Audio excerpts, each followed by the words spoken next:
Bible कहती परमेश्वर दमिश्क में एक हनन्याह नामक अपने चेले से कहता है, देख शाऊल प्रार्थना कर रहे हैं। मैंने क्रिश्चियन लाइफ में दो चीजें देखी, अगर ये आपकी लाइफ में हैं, आप बहुत बड़ा एक हिस्सा कवर कर लोगे अपनी सक्सेस में जो परमेश्वर ने आपके लिए रखी। जब परमेश्वर ने आपको बनाया, उसने आपको इस तरह से डिजाइन किया, इस तरह से बनाया, इस तरह से आपकी लाइफ में उसने इवेंट्स को रखा है कि आप हमेशा अपनी जिंदगी में शांति से परिपूर्ण रहें, कंप्लीट, ब्लेस्ड रहें और हील्ड रहें और डिलीवर्ड रहें। यह परमेश्वर का मास्टर प्लान है।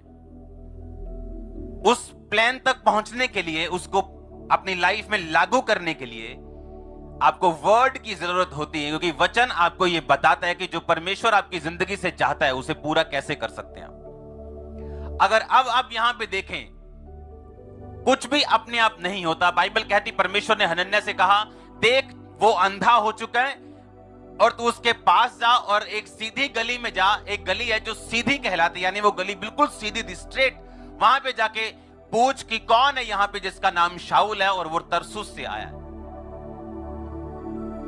उसकी 11 आयत में प्रभु ने उससे कहा, उठकर उस गली में जा जो सीधी कहलाती और यहूदा के घर में जाकर शाऊल नामक एक तरसुस वासी को पूछ, क्योंकि देख वो प्रार्थना कर रहे। पौलुस जो था वो यहूदी था, यहोवा को जानता था और स्पिरिचुअल फॉर्मूलास को वो जानता था, आत्मिक चीजों को समझने वाला व्यक्ति था। उसे ये मालूम था कि जो घटना मेरे साथ हुई है और परमेश्वर इस घटना में इन्वॉल्व है, मुझे इसको बदलने के लिए, अगर मैं चाहता हूं मैं बदलूं और परमेश्वर मुझे छुए, मुझे गाइड करे, मुझे हील करे, मुझे डिलीवर करे, मुझे प्रार्थना करनी पड़ेगी।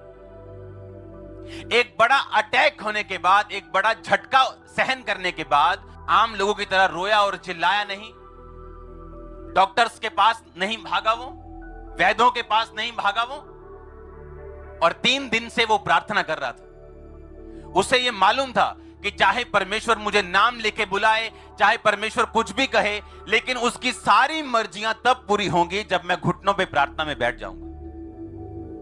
ऐसा ये पॉसिबल है, ये बिब्लिकल है कि शाऊल 3 साल तक अंधा रहता और 3 साल बाद उसकी आंखें खुलती। ये भी पॉसिबल है कि वो 10 साल अंधा रहता और 10 साल बाद वो मसीह का प्रचार शुरू करता अपनी हीलिंग के बाद। ये भी पॉसिबल है कि वो 1 साल अंधा रहता और 1 साल बाद उसकी आंखें खुलती। पर उसने फैसला किया कि जो काम 1 साल 2 साल में होना है, मैं उसे प्रार्थना करके जल्दी करना चाहता हूं। और उसने देरी नहीं की। उसे मालूम था कि चाहे खुदा का हाथ मेरे पे पड़ा है, चाहे मैं परमेश्वर का चुना हुआ हूं, चाहे मैंने परमेश्वर के काम करने, लेकिन बाइबल कहती परमेश्वर बिना इनविटेशन के इस धरती पर आपकी जिंदगी में काम नहीं करता। क्योंकि बाइबल कहती जब आदम और हवा बनाए गए, उनको पृथ्वी का अधिकार दे दिया गया, उनको धरती दे दी गई। अगर आपके पास 1200 मरले हैं, आपने अपने एक गरीब दोस्त को 2 मरले दे दिए, फिर आप उसके मरले में पूछने नहीं जाते, यार क्या किया 2 मरले का, बेच तो नहीं दिया, घर अच्छा बनाया ना, केयर करते हो प्लॉट की, आप नहीं पूछते, आपने दे दिया उसको। आपको किसी ने अपने बर्थडे पे बुलाया, आपने उसको एक पेन दे दिया, आप 1 साल बाद पूछने नहीं जाते पेन का क्या किया, पूछने जाते हो क्या? परमेश्वर ने धरती आपको दी गिफ्ट के रूप में। वो कभी भी आपकी लाइफ में बिना इन्विटेशन के नहीं आता। इसलिए लोग पूछते कहां है परमेश्वर, ये हो रहा है, कहां है परमेश्वर मेरी लाइफ में, ये हो रहा है, कहां है रब, किथे है रब, दुनिया चे हो रहा है। वो बिना इन्विटेशन और बिना प्रार्थना के कभी भी काम नहीं करेगा। और पौलुस ये बात जानता था और बाइबल कहती परमेश्वर ने कहा, हनन्याह मुझे तेरे पास आना पड़ा क्योंकि 3 दिन से एक बंदा प्रार्थना कर रहा है और अब तुझे जाना पड़ेगा वहां पे। और अब तू जा और एक यहूदा के घर में जा और वहां पूछ शाऊल कौन है जो तरसुस से आया है, और देख तू उस पे हाथ रखेगा और वो चंगा होगा। और लिखा जैसे ही उसने हाथ रखे, आंखों से छिलके गिरे और वो चंगा हुआ। और उसके बाद शाऊल जो पौलुस बाद में बना, उसने परमेश्वर का प्रचार करना शुरू किया। अभी उसके पास सामर्थ्य तो वो नहीं थी, वो दान वरदान तो नहीं थे, लेकिन उसने प्रीच करना शुरू किया और परमेश्वर का काम करना शुरू किया। अब आप देख लो आपकी लाइफ में जो परमेश्वर की योजना है, चाहे आप आने वाले दिनों के पौलुस क्यों नहीं, द मोस्ट इंपॉर्टेंट पर्सन क्यों नहीं है? इंडिया में क्रिश्चियन आने वाले, फिर भी परमेश्वर आपकी लाइफ में काम नहीं करेगा और आपकी जिंदगी अड़ी रहेगी और उसी जगह पे स्टक रहेगी जब तक आप प्रार्थना करने का फैसला नहीं करें। और विश्वासियों को यह बात मालूम है कि प्रार्थना बिना पवित्रताई और बिना वचन पे चले उसका कोई फायदा नहीं होता। वो एक असर से रहित प्रार्थना है, इफेक्टलेस प्रेयर है। क्योंकि प्रार्थना तब काम आती है जब परमेश्वर के साथ आपका संबंध सही हो। प्रार्थना एक बल्ब की तरह है। आप अपने घर में बल्ब लगाते हो, एलईडी बल्ब। आपके घर में अंधेरा दो वजहें हो सकती हैं। एक तो पीछे से लाइट नहीं है, दूसरा आपके घर में बल्ब नहीं है। प्रार्थना बल्ब की तरह है। आपने बल्ब लगा लिया, पर अगर पीछे से लाइट नहीं, मेन चीज से कनेक्शन नहीं, तो भी अंधेरा रहेगा। प्रार्थना बल्ब है और मेन वायर से, मेन खंबे से कनेक्शन परमेश्वर से कनेक्शन की तरह। ये दोनों होने चाहिए, परमेश्वर से कनेक्शन और बल्ब। अंधेरा खत्म हो जाएगा, आप हैप्पी, आप ब्लेस्ड, प्रॉस्पर लोग होंगे। इतनी सिंपल सी बात सुनने से और मानने से। देखो परमेश्वर ने क्या कहा, उस आयत को फिर से पढ़ेंगे। परमेश्वर ने कहा देख, क्योंकि देख वो प्रार्थना कर रहे हैं। अब परमेश्वर अपने वचन से पीछे नहीं हट सकता, क्योंकि बाइबल कहती है मांगो तो दिया। अब वो 3 दिन से लिखा वो फास्टिंग में।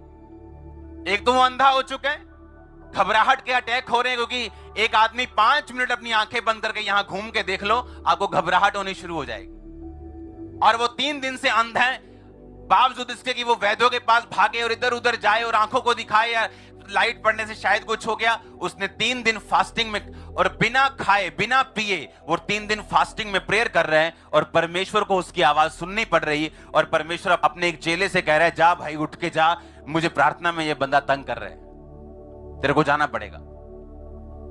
आज जिन 2 चीजों की मैं आपसे बात कर रहा हूं, ये आपकी लाइफ को चेंज कर देंगे टोटल, अगर आपने ध्यान से सुन ली तो। कहता वो प्रेयर कर रहा है, जाओ उसके पास। क्रिश्चियन लाइफ में प्रेयर आपके वो रास्ते खोलती है जो आपने जिंदगी में कभी नहीं सोचे, जो आपके कॉन्टेक्ट्स नहीं कर सकते, आपका गिफ्ट नहीं कर सकता, आपके बड़े नहीं कर सकते, आपके छोटे नहीं कर सकते, आपके वेल विशर नहीं कर सकते, वो प्रेयर कर सकती है। हालेलुया। अब ये आपके ऊपर है। आपने अपनी दुनियावी समस्याओं का हल आपने इधर उधर भाग के आपने खोजना है या आपने प्रेयर करने का फैसला करना है। जोर से बोलो हालेलुया। अब पतरस सब जगह फिर रहा है और एक जगह वो बीमार को चंगा करता है, उससे सब लोगों में फैल जाती है बात कि पतरस आया, पतरस आया। क्योंकि वो एनियास नामक एक लकवे के रोगी को चंगा करता है जो सालों से खाट पे था, और जब उसको हीलिंग मिलती है वो एक ब्लास्ट हो जाता है, सब जगह बात फैल जाती है कि हीलिंग, परमेश्वर चंगा कर रहा है लोगों को। और एक साथ का उसका गांव है और बाइबल कहती उस गांव में याफा यानी उसके पास वाला एक गांव है जहां लुद्दा के पास दोरकास नामक एक विश्वासनी रहती थी, भले काम करती थी और दान करती थी। उन दिनों में बीमार होकर मर गई और उसे नहलाकर अटारी पे रख दिया और पतरस को सुनेहा भेजा गया, पतरस प्लीज आजा यहां पे। और बाइबल कहती जब पतरस आया वहां पे तो विधवाएं रोती हुई, 39 में लिखा, रोती हुई पतरस के पास आके खड़ी हुई और कुर्ते और कपड़े जो दोरकास ने उनके साथ बनाए थे वो उन्हें दिखाने लगी। मैंने एक बात देखी है, अगर आपकी लाइफ में प्रेयर और गिविंग और बोना साथ साथ है, बड़े से बड़ा अटैक आपकी लाइफ से खत्म हो जाता है, बड़े से बड़ा। यहां पर ये विधवा, इसकी आदत थी भले काम करना, दान करना, ये उसका लाइफस्टाइल था। और जब वो मरी तो धर्मी लोगों को धक्का लगा, और जब धर्मी लोगों को धक्का लगा उन्होंने पतरस को संदेशा भेजा कि जल्दी आ जाओ। और बाइबल कहती जैसे ही पतरस ने सुना वो गया और सब कुर्ते और कपड़े जो दोरकास ने विधवाओं को दिए थे वो लाकर रोने लगी पतरस के सामने। अफ्रीकन देश में हर साल अपनी उसकी चर्च में एक कन्वेंशन होती थी और वो एक बड़ा जानवर वहां पे लेके जाती थी। हर साल वो लेके जाती थी, पास्टर से मिलती थी और प्रार्थना उस पे होती थी और उसके बाद वो चली जाती थी। इस बार वो औरत थोड़ा जल्दी चली गई और वो औरत जल्दी गई और सुनेहा भेजा पास्टर को कि वो औरत आई, और पास्टर ने पूछा वो इतनी जल्दी क्यों आ गई, इस बार 1 महीना जल्दी क्यों आ गई अपना बड़ा सा जानवर लेके। उसने कहा मेरे को पता नहीं क्यों जल्दी आ गई, लेकिन नीचे एक गाड़ी खड़ी है और वो कह रही है कि आप बुलाओ, मैंने कुछ दिखाना है और प्रेयर करवानी। और जैसे ही वो पास्टर नीचे गया और गाड़ी खोली, उसमें उस औरत के बेटे की लाश थी। और वो पास्टर को झटका लगा, क्योंकि वो एक गिविंग और प्रेयरफुल औरत थी। और उसको फिर मालूम हुआ तू 1 महीना पहले क्यों आ गई, और उसने अपने लोगों से बोला इस लाश को पुलपट पे जाके रख दो। और उस पास्टर ने एक बात बोली परमेश्वर से, उसने कहा अगर गिवर, देने वाले उन्हीं की तरह मर रहे जो नहीं देते। और परमेश्वर से उसने फाइट की और वो लड़का जीवित हो गया पुलपट से ही। मेरी लाइफ में कुछ गिविंग्स ऐसी हैं जो हमेशा मुझे ब्लेस्ड रखती। हालेलुया। अपने अगुओं के लाइफ, पर्सनल लाइफ में बोना ये मेरी आदत है। सुसमाचार के लिए बोना ये मेरी आदत है। और इसीलिए आप देखते हो हम हर ईयर आशीषित हो रहे हैं। आपने देखा होगा चर्च ने गिव किया, दिया है, और थोड़ा बहुत नहीं, टू मच, उन दिनों में जब लोगों के पास खाने को नहीं था। परमेश्वर की उपस्थिति आपके साथ रहती अगर आप प्रेयर वाले इंसान हैं। दूसरा, अगर आप गिवर हैं। उस औरत का जो गिविंग थी, उस गिविंग के कारण वो जी उठाई गई, क्योंकि लोग उससे प्यार करते थे। उन्होंने ये स्वीकार ही नहीं किया कि हम इसको मरने देंगे। मर गई, नहला के अटारी पे रख दिया, अब उसका सिर्फ कॉफिन बनना था, बॉक्स में भेजना था और उसको जमीन में डाल देना था। गिविंग आपकी उम्र को लंबा करती है। गिविंग परमेश्वर के सामने ये प्रूफ करती है आपकी कि आपकी जरूरत धरती पे है कुछ लोगों को। हालेलुया। आप जानते हैं क्यों हम टेस्टिमनी सुनते हैं चर्च में, और क्यों आप नहीं जानते? आपके गिविंग से जो आप बो रहे हो, कुछ ऐसी वीडियोस हैं, कुछ ऐसे लोग हैं जिनका इस दुनिया में कोई नहीं, और आपके बोने के कारण वो फ्री होके खाते हैं पूरा महीना विदाउट एनी टेंशन। कुछ लोग बिना टेंशन के, अनाथ लोग पढ़ रहे हैं, किसी का घर बन रहा है, किसी की मैरिज हो रही, आपकी गिविंग से। हर चीज को इंटरनेट पे शो ना किया जाए, इसका मतलब ये नहीं वो हो नहीं रही।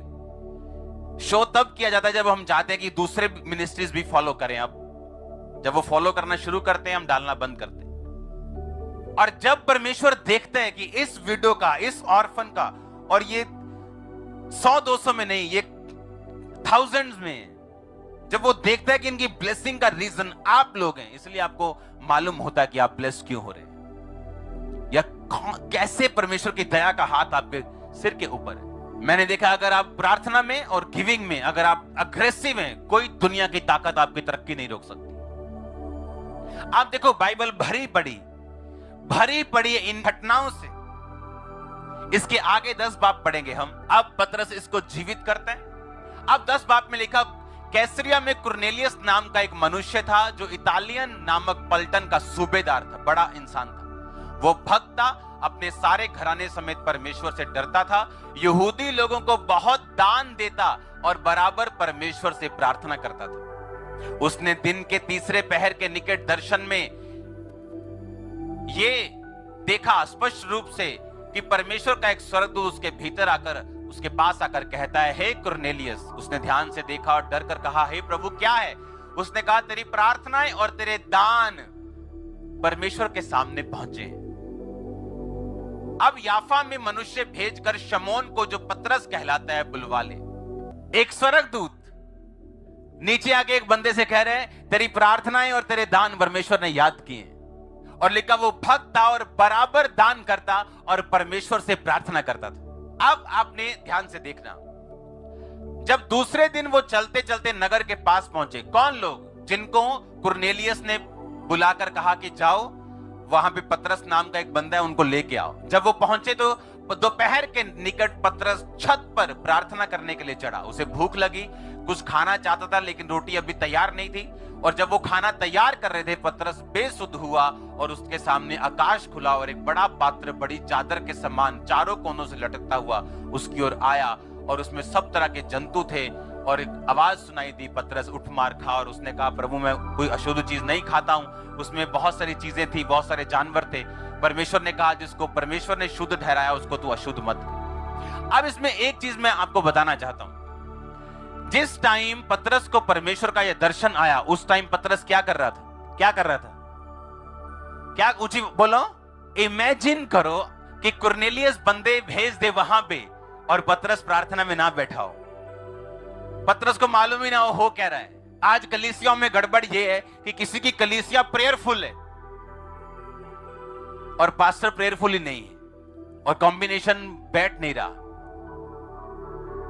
और किसी की कलीसिया का पास्टर प्रेयरफुल है और कलीसिया खाली है। उधर कुरनेलियस कलीसिया है, बराबर प्रार्थना करने वाली, बराबर दान देने वाली, और स्वर्गदूत आगे कहता है तेरी प्रेयर और तेरे दान दोनों चीजें प्रभु ने याद की हैं, अब तेरे उसका तुझे फायदा मिलेगा। पतरस को अपने घर में बुला। पतरस उधर प्रेयर कर रहा है उसका अगुवा होने के नाते, और प्रार्थना करने में परमेश्वर उसे विजन देता है कि किसी को अशुद्ध मत कहे, क्योंकि कुरनेलियस जो था वो अन्य जाति था और अन्य जातियों के पास कोई भी यहूदी नहीं जाता था। और इस दर्शन से परमेश्वर उसे यह समझा रहा था कि किसी को भी अशुद्ध मत कहे, अब जब वैसे ही मनुष्य तुझे लेने के लिए आए तो उठ के चला जा। और बाइबल कहती है जब पतरस के पास वो बंदे आए और पूछा पतरस कौन है, ऐसे ऐसे हमारे अगुए को, हमारे बॉस को, कुरनेलियस को दर्शन आया कि हम तुझे बुलाएं, और पतरस लिखा उनके साथ हो गया। और अगले दिन जब पहुंचा तो कुरनेलियस सारे रिश्तेदारों को इकट्ठा करके उनका इंतजार कर रहा था। और जैसे ही पतरस ने बातें बोलना शुरू की कि मुझे ऐसा दर्शन आया कि खुदावंद ने एक चारों कोनों से चद्दर लटका के मेरे सामने रखी, वहां जानवर थे अलग अलग, परमेश्वर ने कहा मार और खा, और मैंने कहा मैं अशुद्ध चीज नहीं खाऊंगा, और परमेश्वर ने कहा कुछ भी अशुद्ध नहीं जिसे परमेश्वर ने शुद्ध ठहराया। इसका मतलब यह है आप अन्य जातियों की तरफ परमेश्वर ने मुझे भेजा है। और जैसे ही लिखा वो वचन सुना रहा था, होली स्पिरिट वचन के सुनने वालों पर उतर आया और वो सब पवित्र आत्मा से भर गए। और जैसे ही वो पवित्र आत्मा से भरे, क्या हुआ? पतरस जब वापिस गया अपने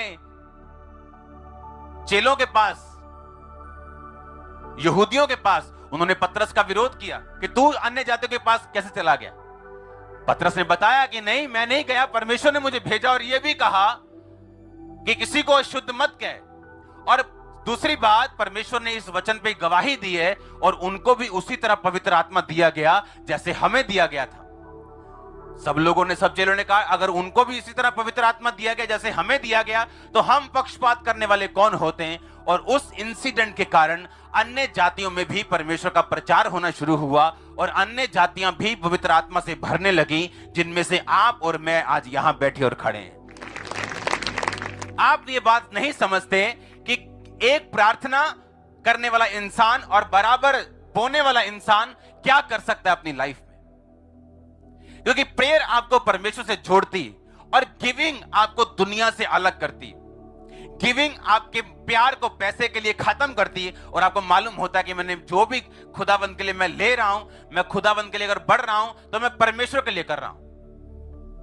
और जब ये दोनों चीजें आपकी लाइफ का बराबर हिस्सा बन जाती तो बाइबल कहती हेवनली रियल्म में, ईश्वरीय क्षेत्र में आपके लिए चीजें ओपन होती और परमेश्वर अपनी मर्जी को आपकी लाइफ में जाहिर कर पाता है। जाहिर करने के बाद आपको अनुग्रह देता कि आप उसे पूरा कर सकें और आप उससे आगे बढ़ सकें और एक कंप्लीट परमेश्वर की योजना फिर आपको नजर आती है। इमेजिन करो अगर पौलुस प्रार्थना ना कर रहा होता तो क्या होता? हाँ, हम वेट कर रहे होते। 1 साल पौलुस अंधा रहता, सबके पास जाता, कोई सलाह देता भाई प्रार्थना कर, तो प्रार्थना में बैठता। 2 साल 4 साल अंधा रहता तो उसकी मर्जी थी ये, उसे मालूम था कि परमेश्वर ने मुझे छुआ, उसको मालूम था कि परमेश्वर की मर्जी मेरी जिंदगी में है, लेकिन वो कभी पूरी नहीं होगी अगर मैं प्रेयर में नहीं बैठूंगा। क्या आपको ये मालूम नहीं परमेश्वर की मर्जी आपकी जिंदगी में? अगर ना होती तो आप यहां बैठे भी ना होते। आप बैप्टाइज्ड हो चुके हैं, आप चर्च मेंबर हैं, आप चर्च आते हैं, वचन को सुनते, विश्वास करते हैं। क्या आपको मालूम नहीं कि इसके आगे परमेश्वर की योजना है आपकी लाइफ के लिए और वो कभी भी पूरी नहीं होगी अगर आप प्रार्थना में नहीं बैठेंगे, सीरियस वाली प्रार्थना में। संडे, पिछला संडे, तारीफ करो उस संडे के लिए। हां, कमाल के मिरेकल्स देखे हमने, जबरदस्त काम देखे हमने, हां बड़े बड़े काम देखे कि नहीं देखे। लेकिन संडे खत्म हुआ और सोमवार शुरू हुआ और हम फुल नाइट प्रेयर में थे, फुल फैमिली, बच्चों समेत। वो सोते सोते भी फिर हालेलुया हालेलुया कर रहे थे फुल नाइट, क्योंकि संडे बीत गया। रोज की रोटी क्या करना है? आप अगले हफ्ते की रोटी आज तो नहीं बना के आए, तो पिछले हफ्ते की प्रेयर आपको कैसे चलाएगी अगले हफ्ते? जैसे आपके शरीर के लिए खाना हर वक्त जरूरी है, रोज और ताजा, उसी तरह एवरीडे प्रेयर, रोज, एवरीडे। और आप क्या देखते हैं कि जैसे आप अपनी लाइफ को ऐसा मैनेज कर चुके हैं कि प्रेयर आपकी लाइफ का हिस्सा बन चुकी है। जो सफाई आप सुबह घर की 6 बजे शुरू कर सकते हैं, 4:45 उठ के, आप 4:45 उठ जाओ, 1 घंटा प्रार्थना करो। दिन की शुरुआत प्रेयर से करो, रात सोने से पहले प्रेयर करो। दाऊद कहता मैं 7 बार तेरी रोज स्तुति करता हूं। आपने देखा ये दो चमत्कार जो आपके सामने, 3 एनकाउंटर हुए आपके सामने। कौन सा? पहला शाऊल का प्रार्थना के साथ एनकाउंटर होता है। दूसरा उस विधवा का जो बराबर यहूदी लोगों को दान कर रही और उसका काम था दान करना, एनकाउंटर होता है, वो जीवित होती। तीसरा कुरनेलियस का जो प्रार्थना करने वाला है और दान करने वाला है, और बाइबल कहती है पतरस जब उसके घर जाता है पूरा घराना उद्धार पाता है, सब लोग बपतिस्मा लेते हैं, सब लोग आत्मा